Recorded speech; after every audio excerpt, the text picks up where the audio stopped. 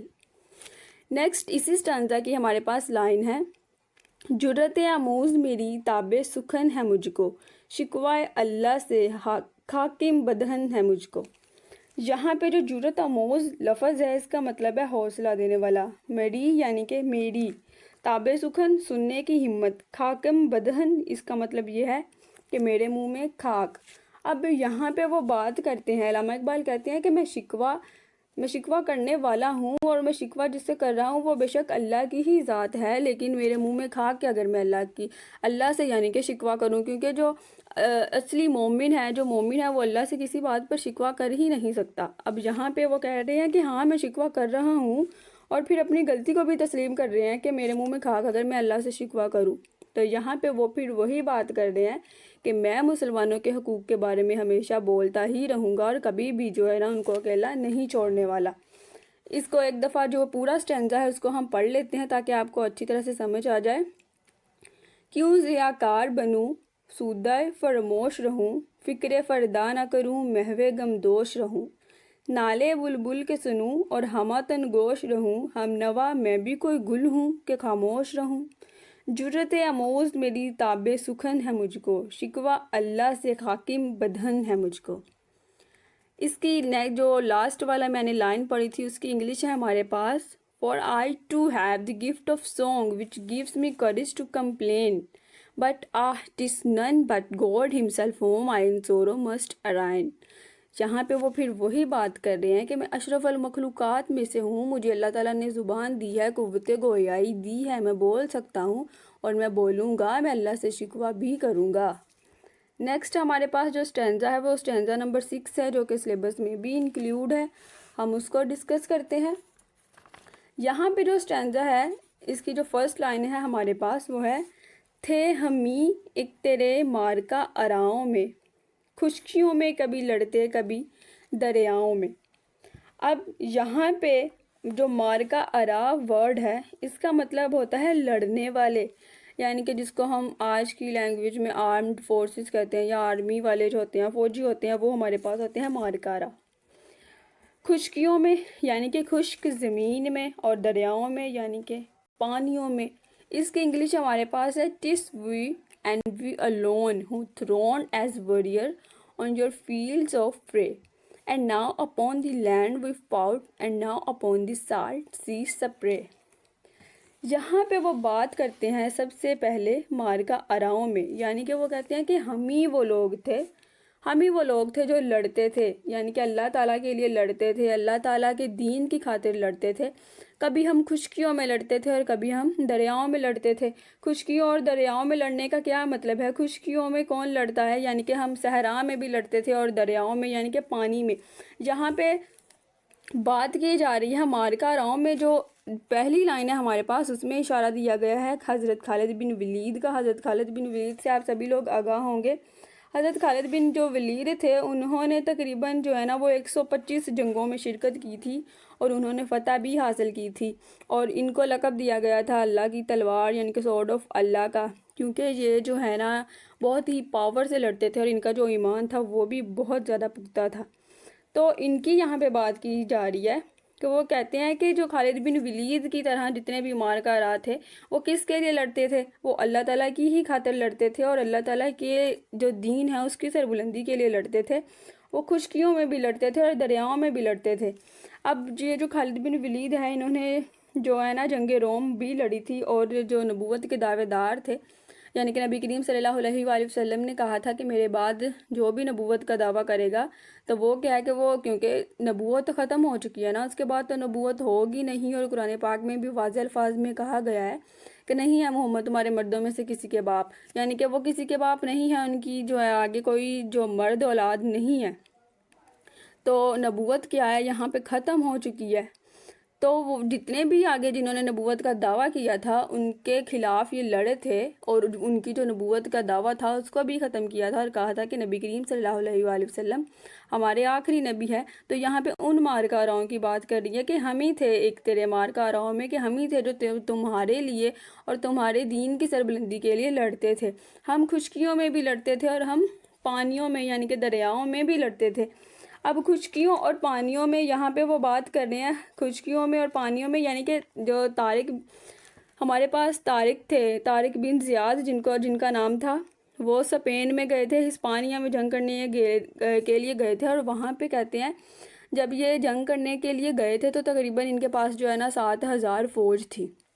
اور جب یہ وہاں پہ ساحل پر پہنچے تو انہوں نے دیکھا کہ وہاں اب اسپین میں یعنی کہ ہسپانیہ میں جہاں پہ یہ لڑنے گئے تھے، اس کا جو بادشاہ تھا اس کا نام تھا روڈرک، اس کے پاس 1,00,000 فوج تھی، اور جو روڈرک کی فوج تھی نا، وہ یہ دیکھ کر مذاق اڑاتی تھی کہ یہ جو مسلم ہیں یہ تقریباً 7,000 لوگ ہیں اور یہ ہم سے آگے لڑائی کریں گے 1,00,000 کی فوج کے ساتھ۔ تو پھر جو ہے نا طارق بن زیاد نے پیغام بھیجا موسیٰ بن نصیر کو، اور ان کو کہا کہ مجھے اور فوج چاہیے، تو پھر 5,000 اور فوج بھیجی گئی۔ اب ان کے پاس ٹوٹل 12,000 فوج ہو گئی، لیکن پھر جو روڈرک کے پاس فوج تھی وہ 1,00,000 تھی، یعنی کہ مقابلہ اب بھی بہت سخت تھا۔ تو طارق بن زیاد تھے، انہوں نے کہا کہ اب کیا کیا جائے،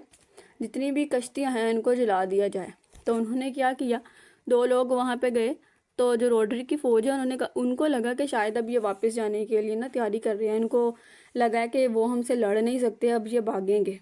تو انہوں نے دیکھا کہ پہلی کشتی جو ہے اس کو بھی آگ لگ گئی ہے، دوسری کشتی اس کو بھی آگ لگی ہے، تو انہوں نے دیکھا کہ یہ کیا کر رہے ہیں۔ پھر تھوڑی دیر کے بعد کیا ہوا کہ ساری کشتیاں جو ہیں وہ جلا دی گئی، وہ راکھ کا ڈھیر بن گئی۔ پھر ان کو پتہ لگا کہ یہ اسلام کے سچے مجاہد ہیں، یہ یا تو لڑیں گے یا مریں گے، لیکن واپس نہیں جائیں گے۔ تو یہاں پہ ان کی طرف اشارہ کیا جا رہا ہے کہ وہ خشکیوں میں بھی لڑتے تھے، وہ پانیوں میں یعنی کہ دریاؤں میں بھی لڑتے تھے۔ نیکسٹ ہمارے پاس اسی اسٹینزا کی لائن ہے، دیں اذانیں کبھی یورپ کے کلیساؤں میں، کبھی افریقہ کے تپتے ہوئے صحراؤں میں۔ اب یورپ کے کلیسا ہم کہتے ہیں چرچ کو۔ اب یہاں پہ کس بات کی طرف اشارہ کیا جا رہا ہے، جو ہمارے پاس استنبول ہے یعنی کہ ترکی، اس میں ہمارے پاس نا پہلے ایک چرچ ہوا کرتا تھا، بیزنطینی چرچ تھا، جس کو ہاگیا صوفیہ بھی کہا جاتا تھا اور آیا صوفیہ بھی کہا جاتا ہے۔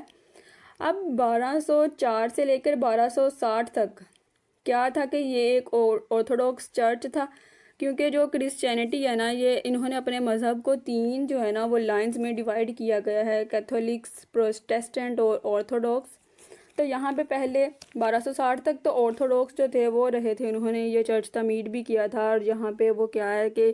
وہ یہاں پہ کام کرتے تھے، سب لوگ یہاں پہ رہتے تھے۔ اس کے بعد کیا ہوا کہ جو نا 1260 کے بعد کچھ حملے ہوئے، اور اس جو چرچ کو نا انہوں نے کیتھولکس نے حاصل کر لیا، اور وہاں پہ اپنے جتنے بھی مذہبی امور تھے وہ یہاں پہ سر انجام دیتے تھے۔ تو یہ عیسائی مذہب کے لیے ہی انہوں نے کیا ہے کہ اس کے لیے وقف کر دیا تھا۔ اب اس کے بعد کیا ہوا کہ نبی کریم صلی اللہ علیہ وآلہ وسلم نے کہا تھا کہ جو بھی لوگ ہیں نا، یعنی کہ جب قسطنطنیہ پر حملہ کرنے والا جو لشکر ہے اس میں شامل ہوں گے تو میں اس کے لیے جنت کی بشارت دیتا ہوں کہ وہ جنت میں ہی ہوگا۔ تو سب سے پہلے نا یہاں پہ یعنی کہ جو قسطنطنیہ ہے، یہاں پہ حضرت عثمان جو ہے انہوں نے اپنا لشکر بھی بھیجا تھا، اور قسطنطنیہ کو فتح کرنے کی کوشش بھی کی گئی تھی، لیکن قسطنطنیہ جو ہے وہ فتح نہیں ہوا تھا۔ تو حضرت ابو ایوب انصاری جو ہے، حضرت ایوب انصاری، انہوں نے یہ بشارت دی تھی کہ میرے مرنے کے بعد جو ہے نا وہ قسطنطنیہ فتح ہو جائے گا، اور جو میری ڈیڈ باڈی ہے اس کو جو قسطنطنیہ کی دیوار ہوگی وہاں پہ جو ہے نا میری گریو بنائی جائے، یعنی کہ میری قبر بھی بنائی جائے۔ تو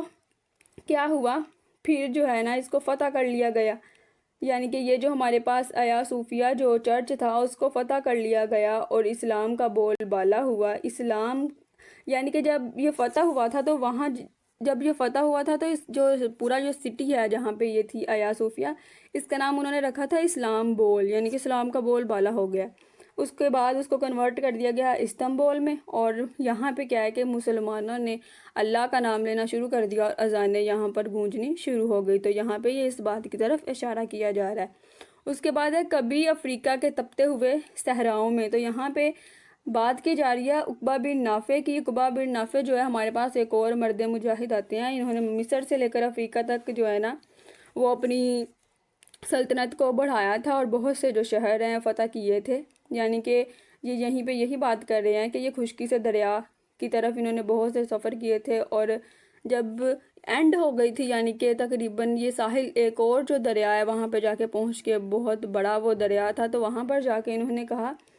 کہ نا اب میں دریا میں گھوڑا جو ہے نا وہ ڈالنا چاہتا ہوں، کیونکہ جو خشکی ہے وہ تو میرے آگے ختم ہو چکی ہے، میں اللہ کے لیے ہی لڑوں گا اور اللہ کے لیے اس دریا کو بھی فتح کرنا شروع کر دوں گا۔ تو انہوں نے کہا تھا کہ اے اللہ، اگر تیری زمین جو ہے یعنی کہ تیری یہ جو خشکی ہے ختم نہ ہوتی تو میں سمندر کو بھی آڑے نہ آنے دیتا۔ یہ عقبہ بن نافع کے جو ہیں الفاظ تھے، اور یہاں پہ اس لائن میں عقبہ بن نافع کی طرف ہی اشارہ دیا گیا ہے۔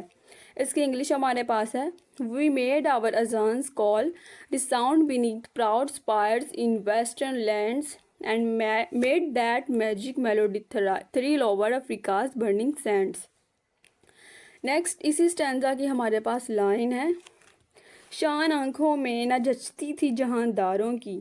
کلمہ پڑھتے تھے ہم چھاؤں میں تلواروں کی۔ یہاں پہ علامہ اقبال بات کر رہے ہیں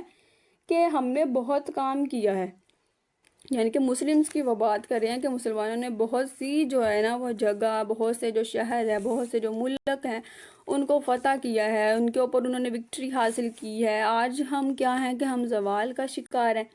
یعنی کہ وہ مغلیہ سلطنت ختم ہونے کے بعد کی بات کر رہے ہیں، اور وہ برصغیر پاک و ہند میں تھے تو وہیں کی بات کر رہے ہیں۔ وہ کہہ رہے ہیں اپنے پورے ماضی کو یاد کرنے کے بعد، وہ کہتے ہیں کہ مسلمانوں کے پاس نا بہت پاور تھی، مسلمانوں نے بہت سی جو سلطنت ہے وہ بنائی بھی تھی، ان کو قائم بھی کیا، ان کو اچھے طریقے سے چلایا بھی۔ اب کیا ہے کہ اب ہم زوال کا شکار ہیں، تو کیا ہو گیا ہے یعنی کہ اللہ کو چاہیے کہ وہ ہماری مدد کریں۔ ہم تو وہ لوگ تھے کہ جنہوں نے اپنے لیے دنیا کو بے وقت کر دیا تھا، یعنی کہ ہم نے دنیا کو کچھ سمجھا ہی نہیں تھا۔ ہم نے جو دنیا کی جتنی بھی یہ سہولت والی زندگی ہے، جتنی بھی یہ لگژری ہے، اس کو تو ہم نے اپنایا ہی نہیں تھا۔ ہم نے اللہ کی خاطر ہی جہاد کیا، اللہ کی خاطر لڑتے لڑتے اپنی جانیں تک بھی گنوا دی تھی۔ تو اب کیا ہے کہ جتنے بھی حکمران تھے، یہ جتنی بھی یونانی حکومت تھی، جتنی بھی حکمرانی تھی، رومی حکومت تھی، جتنی بھی مسلمانوں نے حاصل کی تھی، وہ کہتے تھے کہ ان کے جتنے بھی حکمران تھے تیری شان کے سامنے وہ کچھ بھی نہیں تھے۔ تو آج اگر ہم زوال کا شکار ہوئے ہیں تو اللہ کو چاہیے کہ وہ ہماری مدد کریں۔ اس کی انگلش ہمارے پاس ہے The menageries of mighty king to us were shows that mattered not, beneath the shade of blades unshaded in kalima we glory sought۔ دو سٹینزاز کو ہم ڈسکس کر چکے ہیں، آئی ہوپ آپ کو اس کی سمجھ آ گئی ہوگی۔ اب یہ جو دو سٹینزاز تھے، یہ فرسٹ اور سکس سٹینزا تھا ہمارے پاس شکوہ کا۔